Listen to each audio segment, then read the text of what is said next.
إن الحمد لله نحمده ونستعينه ونستغفره ونعوذ بالله من شرور أنفسنا وسيئات أعمالنا من يهده الله فلا مضل له ومن يضلله فلا هادي له وأشهد أن لا إله إلا الله وأشهد أن محمدًا عبده ورسوله أما بعد فإن خير الحديث كتاب الله وخير الهدي هدي محمد صلى الله عليه وسلم وشر الأمور محدثاتها وكل محدثة بدعة وكل بدعة ضلالة وكل ضلالة في النار. أعوذ بالله السميع العليم من الشيطان الرجيم. بسم الله الرحمن الرحيم. يا أيها الذين آمنوا اتقوا الله حق تقاته ولا تموتن إلا وأنتم مسلمون. يا أيها الناس اتقوا ربكم الذي خلقكم من نفس واحدة وخلق منها زوجها وبث منهما رجالا كثيرا ونساء واتقوا الله الذي تساءلون به والأرحام إن الله كان عليكم رقيبا. يا أيها الذين آمنوا اتقوا الله وقولوا قولا سديدا يصلح لكم أعمالكم ويغفر لكم ذنوبكم ومن يطع الله ورسوله فقد فاز فوزا عظيما. قال الله تبارك وتعالى وإذ يمكر بك الذين كفروا ليثبتوك أو يقتلوك أو يخرجوك ويمكرون ويمكر الله والله خير الماكرين. محترم علماء کرام، بزرگوں، نوجوان دوستوں، پردہ نشین خواتین اسلام اور پیارے بچوں،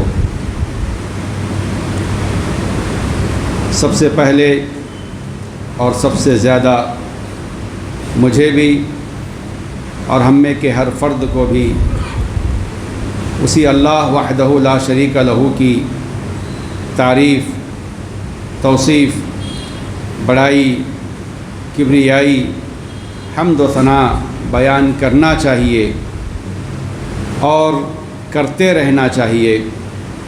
زندگی کی آخری سانس تک اسی مشن سے جڑے رہنا چاہیے کہ ہم ہر پل اس اللہ کو یاد کرتے رہیں، اس کی تعریف کرتے رہیں. الحمدللہ رب العالمین. بے حد و حساب درود و سلام نازل ہو جیو تمام انبیاء کرام پر، بالخصوص میرے اور آپ کے آخری نبی تاجدار مدینہ محمد عربی صلی اللہ علیہ وسلم کی ذات گرامی پر، جن کو اللہ تعالیٰ نے اپنا آخری رسول اور آخری نبی بنا کر مبعوث کیا، جن کی زندگی ہمارے لیے ایک بہترین اسوہ اور نمونہ ہے. اس نبی کی زندگی میں بے شمار واقعات ہوئے ہیں، بے شمار حادثات ہوئے ہیں. اللہ کے نبی صلی اللہ علیہ وسلم کی زندگی کا ہر واقعہ، ہر حادثہ ہمارے لیے ایک بہترین اسوہ اور نمونہ رکھتا ہے. اس کے اندر سبق کی بہت سی باتیں ہوتی ہیں، ہمیں چاہیے کہ ہم اس پر توجہ دیں. اللہ کے نبی صلی اللہ علیہ وسلم پر کثرت سے درود پڑھنا چاہیے. آپ کے اصحاب کے لیے سلامتی کی دعائیں کرنا چاہیے. تابعین، تبع تابعین اور اسی طرح جتنے بھی علماء، دعات اور مدارس، مساجد کے ذمہ داران اور اسی طریقے سے قیامت تک جو لوگ بھی اللہ کے اس دین کی احسان کے ساتھ پیروی کرتے رہیں گے، ان تمام کے لیے سلامتی کی دعائیں کرتے رہنا چاہیے. اللہم آمین. حاضرین، آج کا خطبہ جمعہ ماہ ربیع الاول کی مناسبت سے ہجرت رسول پر ہوگا۔ اللہ کے نبی صلی اللہ علیہ وسلم کی ہجرت کس مہینے میں ہوئی ہے؟ ہم جانتے ہیں کہ ہجرت کیا ہے۔ ہجرت اللہ کے دین کے لیے، اللہ کے دین کی سربلندی کے لیے، اللہ کی عبادت کو بجا لانے کے لیے کسی علاقے کو، کسی وطن کو جو جائے پیدائش ہو، جہاں ہم سکونت اختیار کیے ہوں، جہاں ہم زمانے سے رہ رہے تھے، اس کو چھوڑ کر کسی ایسے علاقے میں جانا جہاں ہم سکون کے ساتھ، آسانی کے ساتھ اللہ کی عبادت بجا لا سکیں، اسے ہجرت کہتے ہیں۔ آئیے اللہ کے نبی صلی اللہ علیہ وسلم مکے میں رہے، وہیں آپ پیدا ہوئے، وہیں آپ جوان ہوئے، وہیں آپ نے نکاح کیا، وہیں آپ کی اولاد ہوئی، آپ وہیں پلے بڑھے۔ زندگی کی بہت سی یادیں اللہ کے نبی صلی اللہ علیہ وسلم کی مکے سے وابستہ ہیں۔ 40 سال کی عمر میں اللہ تبارک و تعالیٰ نے اللہ کے نبی صلی اللہ علیہ وسلم کو منتخب فرمایا انسانیت کی ہدایت کے لیے اور انسانیت کی رہنمائی کے لیے۔ اللہ تبارک و تعالیٰ نے اللہ کے نبی صلی اللہ علیہ وسلم کو نبی بنا کر، آخری رسول بنا کر مبعوث کیا۔ تو جب آپ نبی بنے، نبی بننے کا تجربہ پہلی مرتبہ جب آپ نے غار حرا میں کیا، آپ گھبرا گئے تھے، آپ پریشان ہو گئے تھے۔ جبرائیل سے جب پہلی مرتبہ سامنا ہوا، وہ نیا تجربہ اللہ کے رسول صلی اللہ علیہ وسلم کو پریشان کر دیا۔ آپ گھبرائے سے گھر آئے، گھر والوں سے کہا دثرونی، مجھے چادر اڑاؤ، میں گھبرا رہا ہوں، مجھے چادر اڑا کر سکون پہنچاؤ۔ چنانچہ اللہ کے نبی صلی اللہ علیہ وسلم چادر اوڑھ کے سوئے ہوئے تھے۔ بی بی خدیجہ رضی اللہ عنہا، جو اللہ کے نبی صلی اللہ علیہ وسلم کی پہلی بیوی ہیں، بڑی بیوی ہیں، بڑی سمجھدار خاتون ہیں، بڑی دیندار خاتون ہیں، پوچھتی ہیں اس گھبراہٹ کی وجہ کیا ہے؟ اللہ کے نبی صلی اللہ علیہ وسلم وہ پہلا تجربہ جو وحی حاصل کرنے کا ہوا تھا، حضرت جبرائیل علیہ السلام سے جو ملاقات ہوئی تھی، اس کا تذکرہ فرمایا کہ ایسا ہوا ہے، مجھے پہلی وحی کے طور پر 5 آیتیں ملی ہیں، اور میں یہ نبوت کا تاج لے کر، یہ ذمہ داری لے کر وہاں سے آیا ہوں، بوجھل جسم کے ساتھ، گھبرائے ہوئے جسم کے ساتھ۔ تو بی بی خدیجہ رضی اللہ عنہ نے کہا ہرگز نہیں، اللہ آپ کو ضائع نہیں کرے گا، آپ تو بے سہاروں کا سہارا ہیں، بیواؤں کی خدمت کرتے ہیں، یتیموں کی آپ نگہبانی کرتے ہیں، اللہ آپ کو کیسے ضائع کرے گا؟ چلیے میں آپ کو لے جاتی ہوں، ہمارے بڑے بھائی ہیں، ان سے میں ملاقات کرواتی ہوں۔ ورقہ بن نوفل کے پاس لے گئیں، انہوں نے پورا قصہ سن کر کہا مبارک ہو کہ آپ کے پاس وہ فرشتہ آیا ہے، جو فرشتہ کسی انسان کے پاس آتا ہے تو وہ پیغمبر بن جاتا ہے، وہ رسول بن جاتا ہے۔ اللہ، اگر میں اس وقت زندہ رہا جس وقت آپ کی قوم آپ کو نکالے گی مکے سے، تو میں آپ کا سپورٹ کروں گا، میں آپ کی تائید میں کھڑا رہوں گا۔ اللہ کے نبی نے فرمایا اوا مخرجی ہوں، کیا یہ لوگ مجھے نکالیں گے؟ یہ مکے والے مجھے نکالیں گے؟ ایسا ہوگا؟ کہا کہ ہاں ہوگا، ہر پیغمبر کے ساتھ، ہر رسول کے ساتھ، ہر حق کے داعی کے ساتھ ایسا ہوا ہے اور آپ کے ساتھ بھی ایسا ہوگا.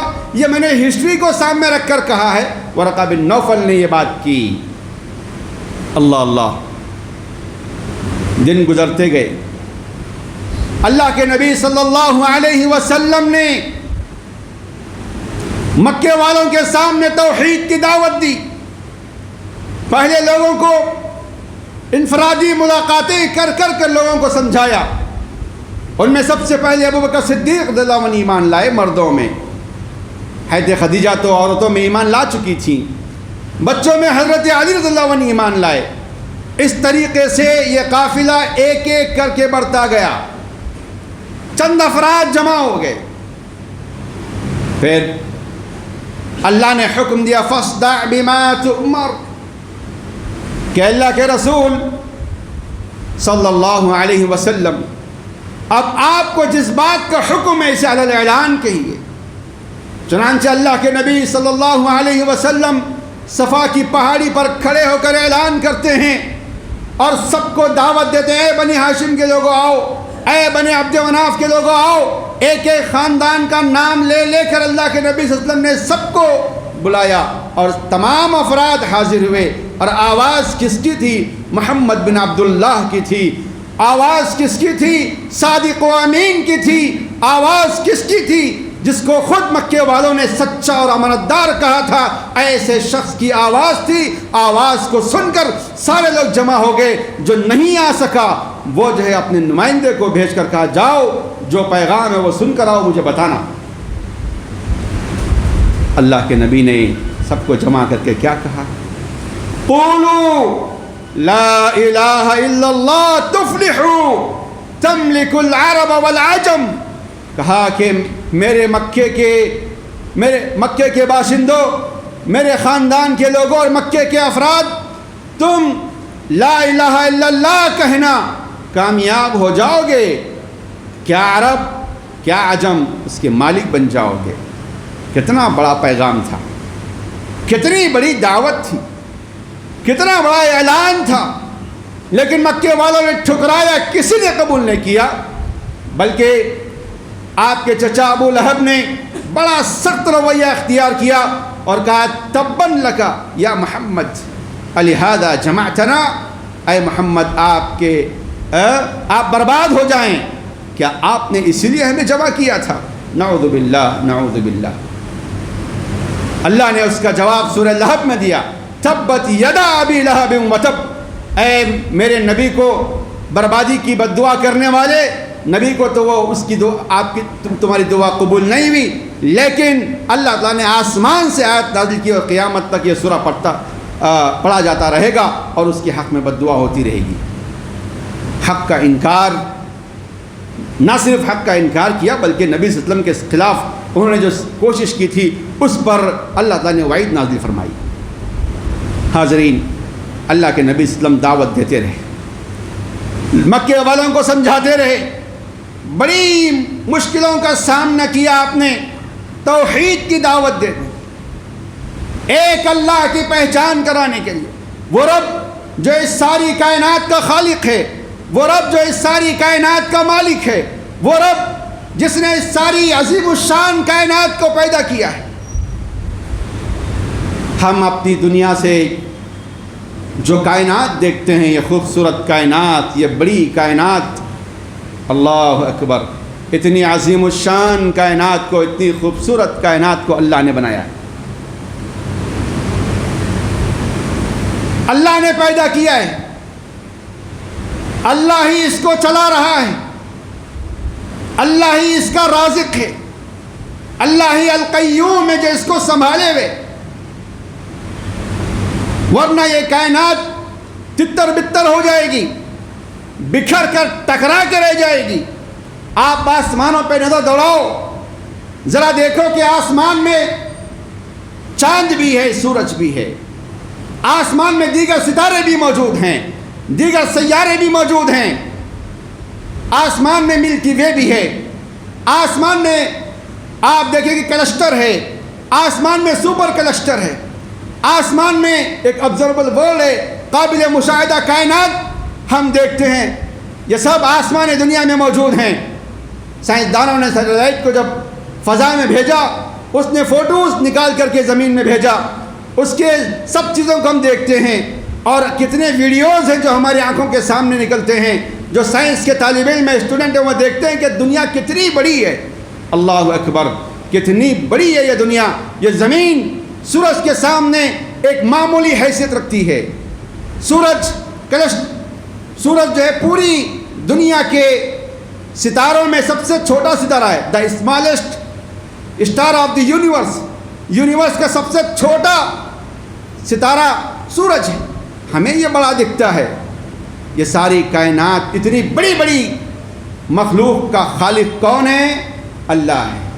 اللہ کے نبی نے کہا کہ تم اس خالق کی عبادت کرو، اس رب کی عبادت کرو۔ میں اس رب کی عبادت کی دعوت دیتا ہوں، وہ نہیں جس کو تم اپنے ہاتھوں سے بناتے ہو، اپنے ہاتھوں سے بت بنا کے مہان سمجھتے ہو، اپنے ہاتھوں سے قبریں بنا کر ان کی پوجا کرتے ہو، اپنے ہاتھوں سے بت بنا کر ان کے سامنے سجدے ٹیکتے ہو، وہاں تم گڑ گڑاتے ہو، ان سے منتیں مانگتے ہو۔ اللہ کے بندو، اللہ کی عبادت کرو، اللہ کو پہچانو۔ یہ تھی اللہ کے نبی صلی اللہ علیہ وسلم کی دعوت۔ کہاں آسمان و زمین پہ غور کرو، اتنی بڑی بڑی مخلوقات کو وہ خالق ہے، ان کو سنبھالے ہوئے۔ اللہ اکبر۔ یہ جو اسپیس ہمیں دیکھتے ہیں، اسپیس کے اندر یہ سب چیزیں بغیر عمد ترونہا، یہ بڑے بڑے ستارے اور سیارے بغیر ستون کے کھڑے ہوئے ہیں۔ اگر اللہ تعالیٰ تھوڑی دیر کے لیے بھی ان کے بیلنس کو ڈس بیلنس کر دے تو پورے آپس میں ٹکرا کے پوری کائنات میں قیامت برپا ہو جائے گی۔ کون سنبھالے ہوئے اس کو؟ یہ بت سنبھالے ہوئے، یہ قبر میں سوئے ہوئے ولی سنبھالے ہوئے ہیں، یہ ہاتھوں سے بنائے ہوئے بت سنبھالے ہوئے ہیں۔ اللہ اللہ، لوگوں سمجھو اللہ، اللہ کی معرفت حاصل کرو۔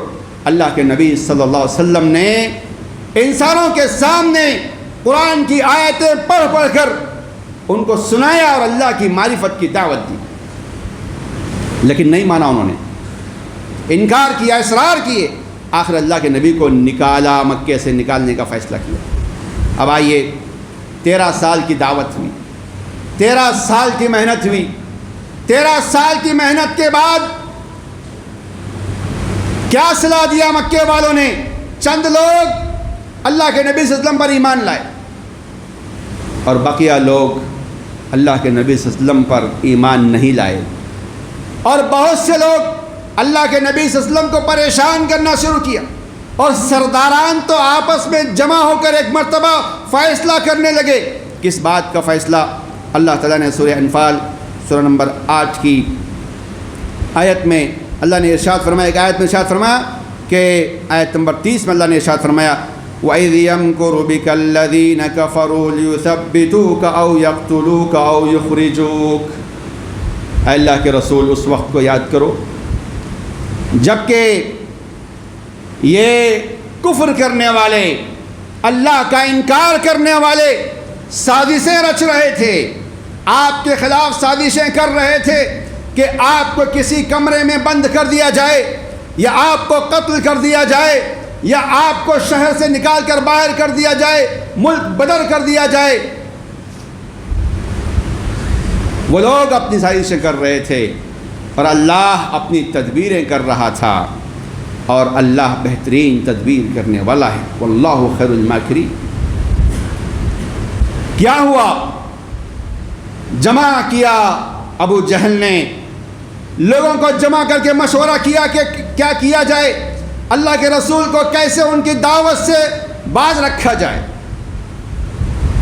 مشورہ ہوا، کسی نے کہا، ذرا ہمدردی پر مبنی مشورہ تھا، کہا کہ ہمارے ہی علاقے کے فرد ہیں، ہمارے ہی خاندان کے ایک فرد ہیں، ہمارے ساتھ اٹھتے بیٹھتے ہیں، کیوں ہم قتل کریں گے ان کو، کیوں ہم نکالیں گے؟ ایک کام کریں گے، ہم ان کی دعوت کو روکنے کے لیے ان کو بند کمرے میں بند کر دیں گے، کھانا پینا نہیں دیں گے، اور وہ خود اپنی فطری موت مر جائیں گے، انتقال کر جائیں گے۔ اس طریقے سے نعوذ باللہ انہوں نے کہا۔